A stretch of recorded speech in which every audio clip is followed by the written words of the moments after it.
Hello everyone, welcome back.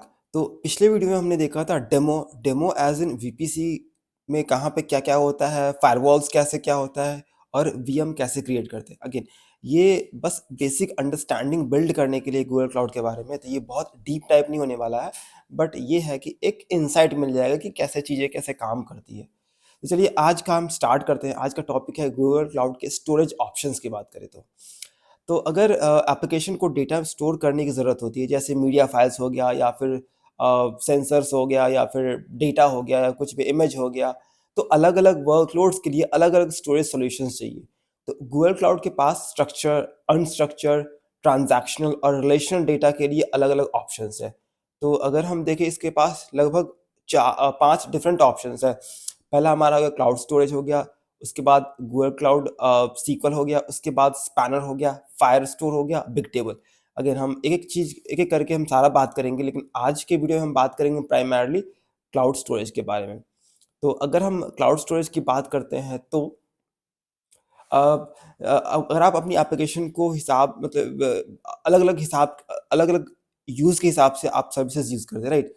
तो cloud storage की शुरुआत में देखें तो ये डेवलपर्स और आईटी ऑर्गेनाइजेशंस को ड्यूरेबल और हाईली अवेलेबल ऑब्जेक्ट स्टोरेज देता है। अब क्वेश्चन आता है कि ये ऑब्जेक्ट स्टोरेज होता क्या है? तो अगर हम देखें तो जो डेटा स्टोर करने के लिए 3 मेन आर्किटेक्चर्स होते हैं। तो उसमें देखें तो हमारा फाइल स्टोरेज हो गया, दूसरा ब्लॉक स्टोरेज हो गया, तीसरा ऑब्जेक्ट स्टोरेज हो गया। तो फाइल स्टोरेज में होता है कि डेटा को हम फाइल और फ़ोल्डर की हायरार्की के अंदर मैनेज करते हैं, जैसे आपके लैपटॉप की सी ड्राइव हो गया। अगर हम ब्लॉक स्टोरेज की बात करें, तो ब्लॉक स्टोरेज में क्या होता है, डेटा को डिस्क के चंक्स में चंक के ब्लॉक में मैनेज करते हैं, जैसे वीएम की हार्ड डिस्क हो गया, ये हमारा हो गया ब्लॉक स्टोरेज। और जो तीसरा होता है ऑब्जेक्ट स्टोरेज, इसमें डेटा को एज इट इज ऑब्जेक्ट के रूप में मैनेज करते हैं। तो इसको हम थोड़ा सा और अच्छे से एग्जाम्पल के देखें तो ऑब्जेक्ट में एक पैकेज की तरह होता है। इस पैकेज के अंदर तीन चीज़ें होती है। वो एक तो होता है हमारा जो एक्चुअल डेटा होता है, वो हमारा बाइनरी फॉर्म में होता है, जैसे फ़ोटोज़ हो गया, वीडियोज़ हो गया। उसके बाद हमारा मेटा डाटा आता है। तो मेटा डाटा के बारे में मतलब इसमें जानकारी होती है, जैसे कब बना, कहाँ बना, किसने बनाया, ये सब परमिशंस वगैरह क्या है, ये मेटा डाटा के अंदर आता है। और तीसरा आता है ग्लोबली यूनिक आइडेंटिफायर, मतलब ये उस पैकेज का एड्रेस है जो अक्सर लोग एक यूआरएल के फॉर्म में एक्सेस करते हैं। तो अब बात करते हैं यूआरएल बेस्ड एड्रेस होने की वजह से ऑब्जेक्ट स्टोरेज वेब टेक्नोलॉजी में बहुत अच्छे से काम करता है। जैसे वीडियोज़ हो गया, पिक्चर्स हो गया, ऑडियोज़ हो गया, पीडीएफ्स हो गया, ये अक्सर ऑब्जेक्ट की तरह एज़ इट इज़ स्टोर किया जाता है। अब बात करते हैं क्लाउड स्टोरेज की यूजेज़ की। तो क्लाउड स्टोरेज का गूगल का एक fully managed scalable object storage product है। अगर हम बात करें एग्जांपल में, तो अ, ये वेबसाइट कंटेंट को सर्व करने में, जैसे इमेजेस के में यूज़ होता है। अगर हम बात करें तो आर्काइवल या पुराना डेटा स्टोर करना, डिज़ास्टर रिकवरी में यूज़ होता है। और तीसरी बात करते तो जो लार्ज डेटा ऑब्जेक्ट्स होता है, उसको यूज़र्स तक डायरेक्ट डाउनलोड का ऑप्शंस देते हैं। अगेन हमने बात की कुछ टाइम पहले यूआरएल का, तो उस तरीके से एक्सेस कर सकता है। तो बेसिकली जब भी जो ब्लॉब बोले तो बाइनरी लार्ज ऑब्जेक्ट स्टोरेज की ज़रूरत होती है, तो जैसे इमेज हो गया, वीडियोज़ हो गया, तो इसमें क्लाउड स्टोरेज बेस्ट ऑप्शंस होता है। ठीक है? अब बात करते हैं बकेट्स की। तो हाँ, तो बकेट्स की बात करते हैं, तो क्लाउड स्टोरेज में फाइल्स को बकेट में ऑर्गेनाइज़ करके रखते हैं। जैसे बकेट एक फ़ोल्डर या कंटेनर की तरह होता है, जिसमें हम क्रिएट टाइम और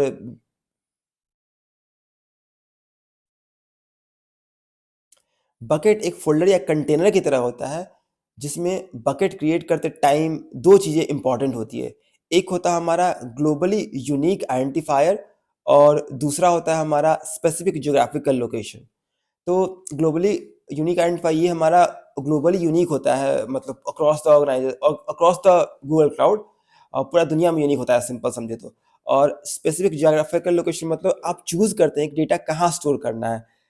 रीजनल होगा या मल्टी रीजनल होगा, लोकेशन कहाँ होगा, जिस लोकेशन पे आप सेलेक्ट करेंगे उसी हिसाब से वो स्टोर होता है। तो अगर हम यूरोप की बात करते हैं, यूरोप में आपका डेटा रहेगा तो यूरोप में सेलेक्ट कर सकते हैं। इसमें भी आप रीजन यूरोप सेलेक्ट कर सकते हैं, या मल्टी रीजन में भी यूरोप में बहुत सारे रीजन्स हैं, राइट? तो उसमें या तो उस स्पेसिफिक रीजन पे सेव कर स्टोर कर सकते हैं या फिर multi region EU Europe as a whole store कर सकते हैं। ठीक है? तो अब हम आते हैं इम्यूटेबिलिटी और वर्जनिंग की बात करते हैं। तो क्लाउड स्टोरेज में ऑब्जेक्ट्स एक इम्यूटेबल एंटिटी होता है। इसका मतलब ये है कि आप उसे एडिट नहीं कर सकते। जब भी आप कोई चेंजेस करते हैं तो वो एक नया वर्जन क्रिएट कर देता है। तो आपके पास 2 ऑप्शंस होते हैं। डिफ़ॉल्ट यानी नया वर्जन जिसको पूरी तरह से ओवरराइड कर देता है, पुराना वर्जन को ओवरराइड कर देता है, और दूसरा होता है वर्जनिंग इनेबल करना। तो उसमें होता है क्या कि आप बकेट पर वर्जनिंग इनेबल करते हैं, जिससे क्या होगा कि पुराना डेटा का जब भी आप नया अपलोड करेंगे सेम नेम से, तो वो उसको मतलब विजिबिलिटी में क्या होगा कि ओवरराइड तो करता है, लेकिन उसका एक प्रीवियस मतलब डिटेल हिस्ट्री भी रखता है कि पहले क्या डेटा था। तो ये होता है हमारा वर्जनिंग की बात करते हैं तो, ठीक है? तो अब आते हैं एक्सेस कंट्रोल IAM की बात करते हैं तो। तो आईएम की बात करें तो अ, यहाँ पे ज़्यादातर केसेस आईएम रोल से ही सफिशिएंट होते हैं। मतलब जो रोल्स हम स्पेसिफाई करते हैं उसी से इनहेरिट होके आते हैं, अगर हम बात करते हैं तो। तो जैसे एक होता है क्या कि जो बकेट ऑब्जेक्ट लेवल मतलब इसके लिए बेस्ट प्रैक्टिस होता है हर यूज़र को सिर्फ उतने ही एक्सेस दिया जाए जितना की ज़रूरत हो। तो एक तो हमारा आईएम से कंट्रोल होता है, दूसरा हमारा होता है एक्सेस कंट्रोल लिस्ट। अगर आपको यूज़र्स को और फाइन ग्रेन या फिर ज़्यादा बारीक कंट्रोल देना है तो आप एसीएल यूज़ कर सकते हैं। एसीएल में 2 चीज़ें होती हैं। एक तो होता है हमारा स्कोप होता है, दूसरा होता है परमिशन। स्कोप मतलब कौन एक्सेस कर सकता है, जैसे स्पेसिफिक यूज़र ग्रुप। और अगर हम परमिशन की बात करें तो क्या एक्शन परफॉर्म कर सकता है, रीड करना, राइट लर्न करना, डिलीट करना। तो ये 2 चीज़ें होते हैं। एक तो हमारा हो गया आईएम जो कि इनहेरिट होके आता है प्रोजेक्ट या फिर फ़ोल्डर लेवल पे से वहाँ से बकेट पे, या फिर दूसरा होता है एसीएल जो कि हम स्कोप और परमिशन के हिसाब से होता है डिफ़ाइन करते हैं। अब अगला हमारा आता है लाइफ साइकिल मैनेजमेंट। तो डेटा स्टोर करना तो एक्सपेंसिव हो सकता है, राइट? तो पैसे बचाने के लिए हम क्या करते हैं, क्लाउड स्टोरेज में आपको एक मतलब गूगल क्लाउड सर्विस प्रोवाइड करती है, जैसे इसको बोलते हैं लाइफ साइकिल मैनेजमेंट पॉलिसी। तो ये करता है क्या, मान के चलो कि आपके पास स्टोरेज को बोल सकते हो कि भाई आपको 365 दिन से पुराना डेटा नहीं रखना है, उसे पुराना डिलीट कर देना है, या फिर आपको स्पेसिफिक डेट से पहले डिलीट कर देना है, या फिर कि 3 रीसेंट वर्ज़न 3 रीसेंट वर्ज़न ही रखना है। मान के चलो कि आप कोई फ़ाइल को 50 बार एडिट कर रहे हो, तो आप चाहते हो कि सिर्फ़ 3 ही रीसेंट वर्ज़न रहे। तो ये सारे ऑप्शंस लाइफ़ साइकिल पॉलिसी के अंडर मैनेज होता है।